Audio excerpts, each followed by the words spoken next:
My, oh my, how quickly things can change. We went from 2 weeks ago being concerned about how deep we're planting our soybeans because there's a rain in the forecast to being concerned of how deep we're going to be planting our seeds because there's not rain in the forecast. A tale of two different worlds. To give you the short and sweet, as opposed to the 70 degrees and chances of rain every day that we've had the last month, now we're looking at 90 degrees, sunny and windy, and no foreseeable or considerable chances of rain in the forecast. And that completely changes how we plan and make our agronomic decisions moving forward. Took the air right seat, took the week off as well. Got me on short mode.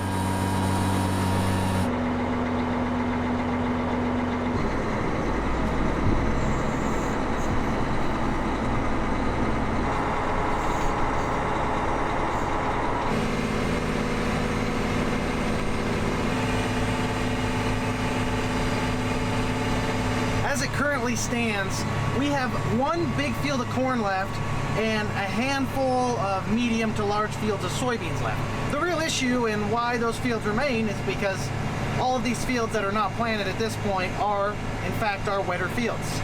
So we are still waiting for it to dry out a little bit. We were graced with about 1 inch to 1.5 inches of rain across the farm at different locations a week ago. It may not seem like it, but that was a blessing because a lot of what we put in was in some heavier, cloddier soils, and a rain like that is really the great equalizer. Balances everything out and ensures a good seed bed and soil contact.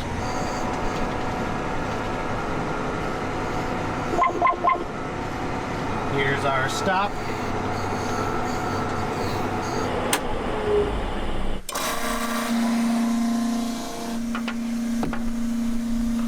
Not sure that's how you're supposed to do it, but they don't really give you many options here on this fuel tank.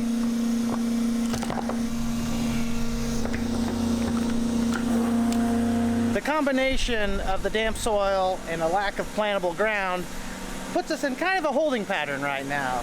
We're going to fuel everything up, and we do need to dump the beans out of the soybean planter because I do believe, regardless of where we go next, it's probably going to be a shorter season bean. The last field we finished was a 3/8, so a longer group 3 bean, and we'll probably either go to a 3/2 or 3/5, so a shorter season group 3 bean. I'm sure you can understand why you don't want a late maturing bean to start a field that's entirely going to be an early season maturing bean.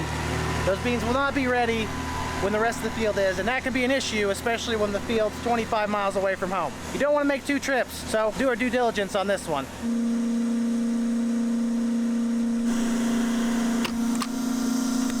Nice and full. I just feel like they could have designed this better.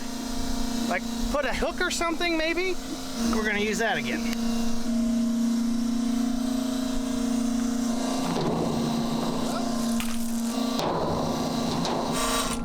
It is not only warm today, it is hot. We're gonna be approaching 85 or 90 here pretty quickly.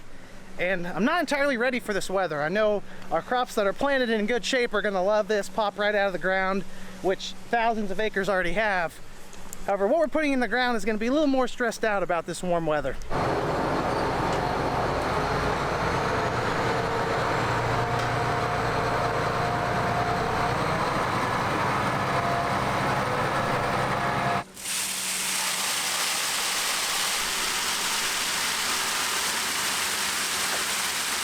Our math was set up to plant another 30 acres.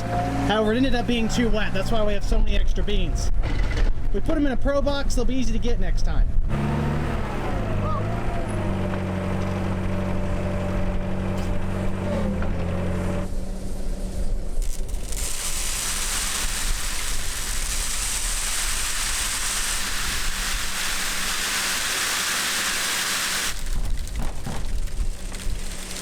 All we got left to do is the inside one on both tanks. I learned last year using this method that you're only gonna make a mess trying to do the inside one. So we're gonna unfold the planter, put a bag under there and empty it that way and just toss it into the Pro Box, as opposed to just dumping 3 or 4 units of beans on the ground, which is kind of something we normally do. So I wouldn't be surprised if that happens.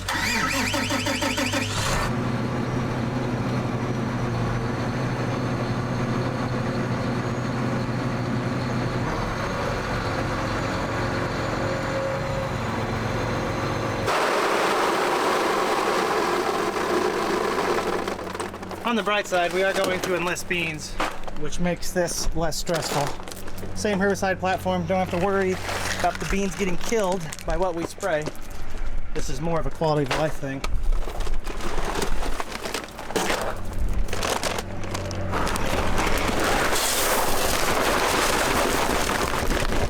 If you don't do the fold cycle in the right order, the wheels get all out of whack, and the only way to get it back right is to put it in plant mode and put it all the way down. We'll level it out, then we pick it up, we're back to square one. This forecast for the 10-day is quite the change of pace versus what we've seen this entire planting season. We're looking at nearly 90-degree highs for the next 5 or 6 days. There are 2 chances of some very marginal rainfall totals. Not something I'd really hold my hat on. This forecast, which is good for drying, puts us in a completely different management scenario than we were just 2 weeks ago. I know what you're probably all thinking. Andy, you've been complaining for the last month about it being too cold and too wet, causing all sorts of issues planting. It's gonna be 90 degrees and dry. Why are you not putting the hammer down? You'll have to take my word for it that when the opportunity presents itself, we are going to hit at full speed. With warm temperatures and not much rain in the forecast though, we do need to approach this cautiously. Before, we had rains in close proximity in the forecast, so we could work this ground a little bit on the wet side and know that that rain was gonna come in and give us repentance for all of our sins in terms of tillage. If you plant seeds in a very rough seed trench, bad seed conditions, cloddy soil, don't get a good seal over the top, and it stays dry, you've essentially sent those seeds straight to hell because that slot will dry out. In the best case scenario, those seeds just sit there waiting on a rainfall. On the opposite side of the coin though, the worst case scenario is that they germinate, are exposed to all that open air, dry soil, shrivel up and die, which is a very likely possibility. 3 or 4 weeks ago, we would be more than ecstatic to hit this soil a little bit on the wet side and give it a day or 2 or dry. Now, we want to wait for the soil to be dry enough that it kind of powders up and does not create clods. Those clods are really going to be a possible death sentence for any seeds we put in the ground. What that means is we may wait a day or 2 for this ground to firm up a little bit. That way we create a real onion bed or a perfect seed bed for everything going in the ground. We don't want to work out our moisture, and we also don't want to leave a very loose cloddy soil that prevents germination or even kills our young seedlings. I would venture to say in the next hour or a couple hours, we will dip our toes in the water and try out our field cultivator on some farms, see how they turn up. That's why I fueled it up. She's ready to go once the ground's ready. 15 minutes. That's how quickly things went from it'll be a few hours to why don't you take the 9620R field cultivator over and scratch that field open, see how it looks. That's really not that surprising. Katie and I have been working with my dad for years at this point, and we've learned that if he says we're gonna start working at 1 o'clock, we might as well pencil in an hour or 2 earlier, because Marty time's usually a little quicker than Andy and Katie time. Farming with your family, it's like wearing a mood ring. Changes all the time. We're headed 20-ish miles to the west on the other side of Windsor, Illinois. Go farm some black dirt. Be a long drive.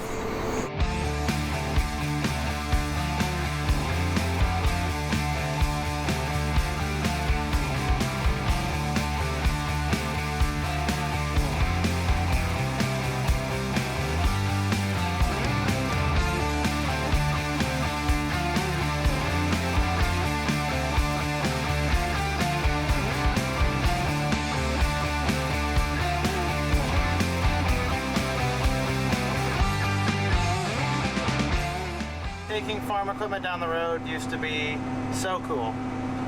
And now that I've done it for nearly a decade, I really do not enjoy driving large tractors and implements on the road. It's miserable, actually. This 9620R is incredibly wide. It's a fantastic tractor, but it's a bear to road. Just gonna go ahead and check and see if my drag chain harrows got hung up at all. Don't worry about the baskets, they'll go down with hydraulics once I put it in the ground. They do weird things when they're not being ran. I don't care what you do when you're off time, as long as you perform right when you're called to. Hello, little watered hemp. I'm going to enjoy every minute of killing every single one of you out in this field. Oh, great. Demoted before we even start. Deep you going? That's 2.5.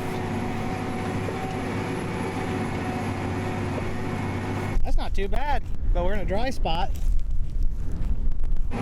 It's plenty dusty. I'd say that's our tire right there. I'd say so too. Only took us 3 minutes to find it. Don't find his car.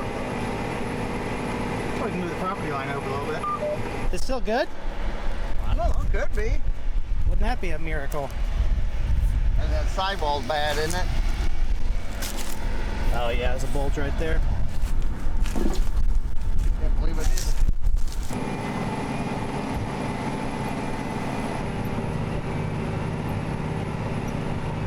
We're still trying to make a final decision here. This field is a tad bit on the heavy side. With a wind like this, sunshine, and these temperatures, it will dry really quickly, but it's a gamble. We've made up our minds. We're gonna go ahead and work it and plan it, try to stay pretty close behind in the planter, or as much as possible. I'm gonna call Wes up, order the Pioneer 3.2 beans we need. Dad's gonna go speed things up back home, and someone's gonna bring the planter over.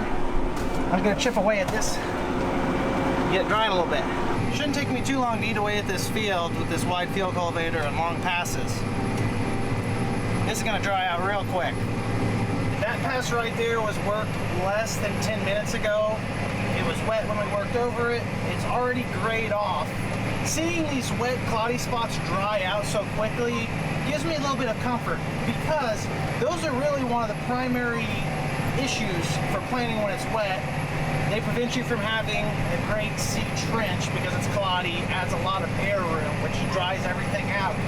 If they get a little bit of a chance to dry before those planter row units go over them, the planter may just crush them completely, powder them up, and it'll look like we have a perfect seed bed. In case anyone was genuinely curious, this right here is some of the most productive corn and soybean ground in the world. Just some good old, highly fertile prairie soil. Nice and dark. This worked out nicely.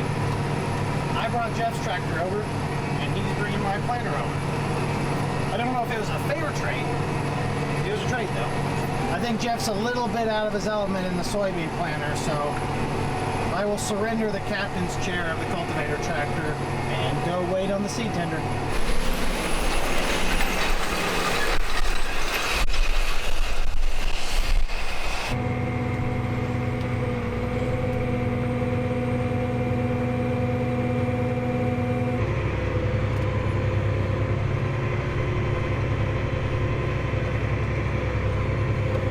And now we wait on the seed tender. I might as well be a little bit proactive and drop the beans in about a half hole deeper here on the planter depth settings. This will kind of hedge our bed against some cloddy areas in the soil. The deeper you set the row units, typically the better they are at busting through, getting that seed in a nice firm trench, and getting plenty of loose dirt on top of it. Do they need to be this deep? No, because there'll probably be plenty of moisture come up tonight. In the next few days though, this ground is going to dry out tremendously, and any big air pockets caused by clods will be an issue. Seed tender should be here just about any minute. We've got too much pride to sit here with the tractor on, but it is hot. I'm sure some of you will realize the irony in how quickly it changed from a farmer complaining about it being too cold and wet to the same farmer complaining about it being too hot and dry. Sounds about right. I can assure you that if we wanted to be happy all the time, we probably wouldn't be farmers.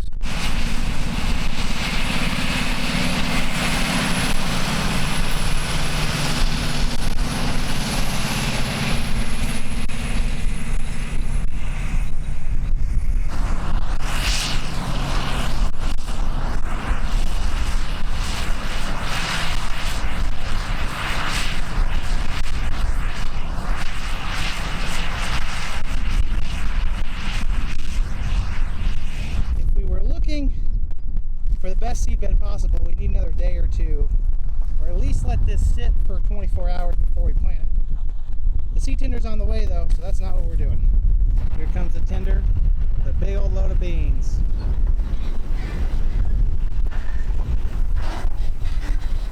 Whoa!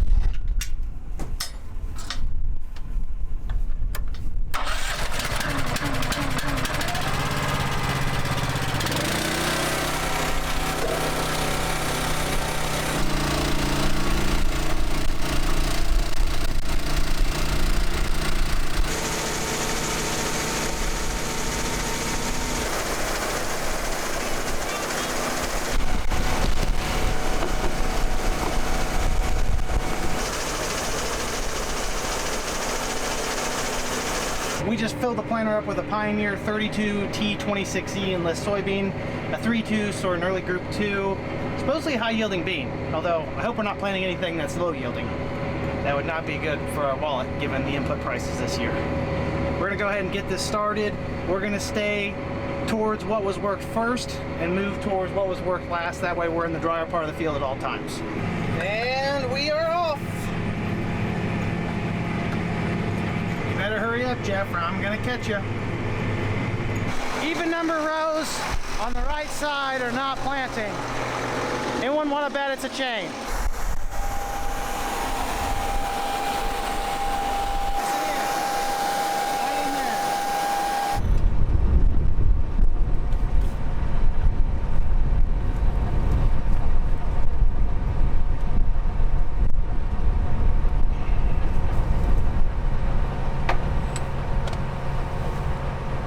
Looks like we're golden.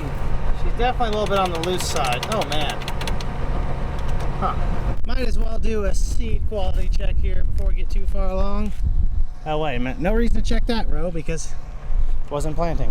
We're in a drier spot in the field. Looks pretty good here. Hello. There we go. That's quite a bit in the ground. It's about 1.5 inches. That's almost too much. Do you see how much moisture we've lost in the top already? Probably safer having them that deep, that way they'll germinate. Moisture will come up at night. We're taking kind of a gamble though, hoping enough moisture comes up to imbibe these seeds with water. I mean, normally I'd back them out of the ground a hair. With 4 or 5 days of dry weather, hot weather in the forecast, we're gonna leave them where they are. Since the right half wasn't planting, the left was, we'll clutch the left side, which will shut the left half of the planter off, turn our overlap control on, and just replant that. That way we don't have too much on at least half the planter, and we ensure the rest has plenty of soybeans. What's everyone's thoughts on planter row unit hardware? If you were ordering a new planter for next season, you're going to be planting soybeans with it, maybe on worked ground, maybe no-tilled into vertical tilled ground that was worked in the fall, what would you equip your planter with? Would you go no-till coulters? Would you go row cleaners? No-till coulters and row cleaners? Drop your opinions in the comments just for research purposes. This is really deja vu of 2 years ago. This same setup, this same feel. It's exactly how we were rolling. There's a lot of change in farming, but every once in a while, some things are the same.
We're still running strong, except for the fact that we're almost out of seed. We're gonna go ahead and fill this up. Beep, beep. I need a beeper on this. Beep, beep, beep, beep. Get some more 3.2s.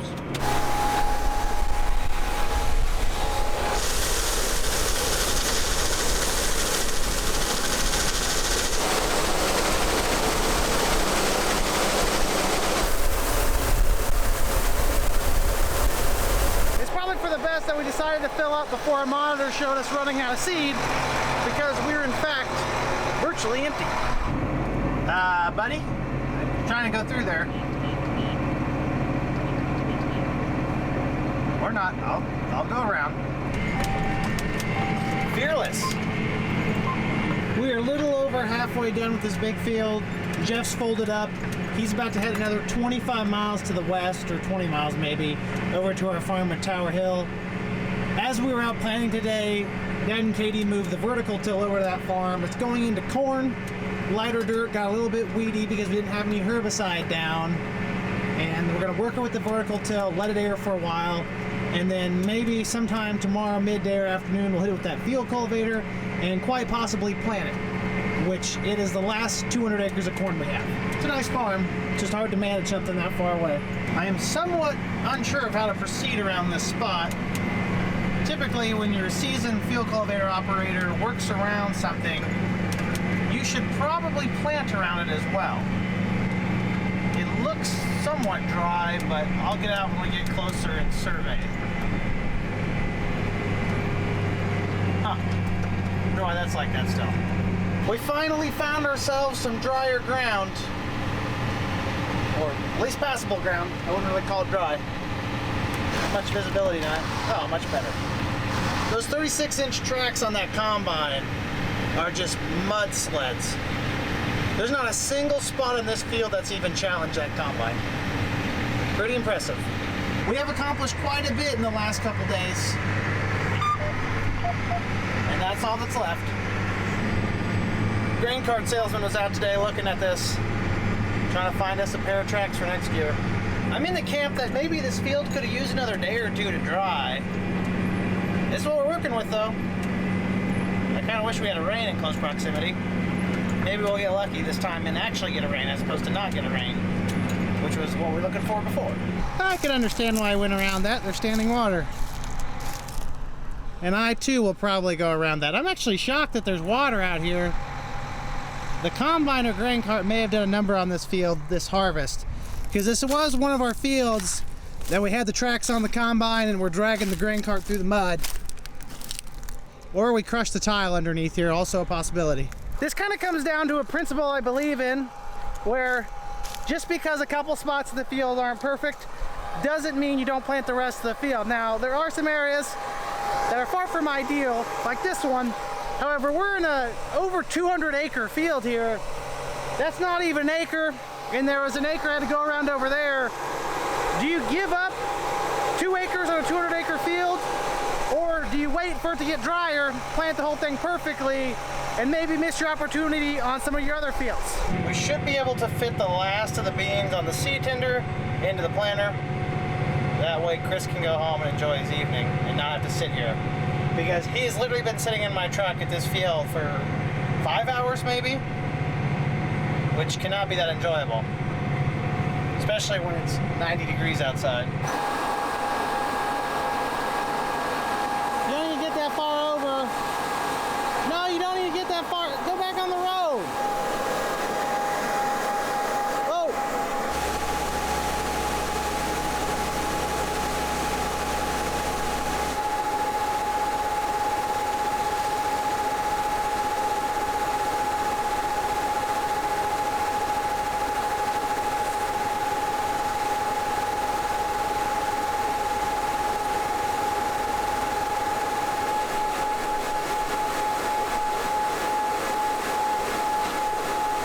I'm a tad bit frustrated, and I have no one to blame at this point in the season but myself.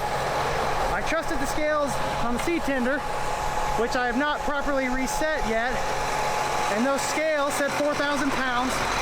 So I put 2,000 in one side, I was gonna put 2,000 in the other. And I ran out of seed with 1,000 pounds to go according to my math. So the scales were right. I had to call in back up from my bucket here and manually adjust about 1,000 pounds worth of seed. We calculated for plenty of extra beans, treated beans on the seed tender. Those 6 bags I put on the back, those are called the insurance policy. Because we're 20 miles away from home. I'm sitting in Chris' home. Hopefully I don't need anyone else to help me. Barring a breakdown, a meteor strike, a locust invasion, a lot of plausible things could happen. We should be good for the rest of the night. We're back in action, and there goes Chris headed back east to home. Into the night we go. Last pass in the field. Shouldn't have any problems, seeing as we have more than enough seed. Time to take this in home. Call it a night.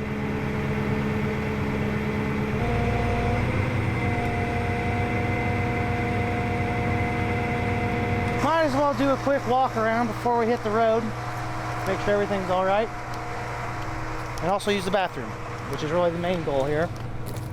I'm just pretending to care about the tires on the tractor and the planter. Looking for a great spot to relieve myself. With everything accounted for, I think that we can be satisfied with the condition these seeds are in. Definitely some spots in the field that could use a little bit of love from Mother Nature. The rest though, the kinks will get hammered out eventually.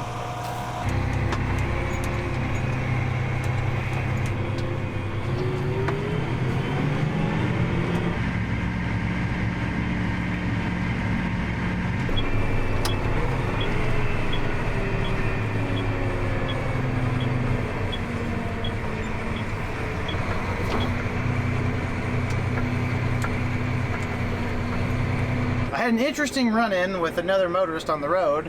It's coming down our country road here. Not the greatest place to meet someone.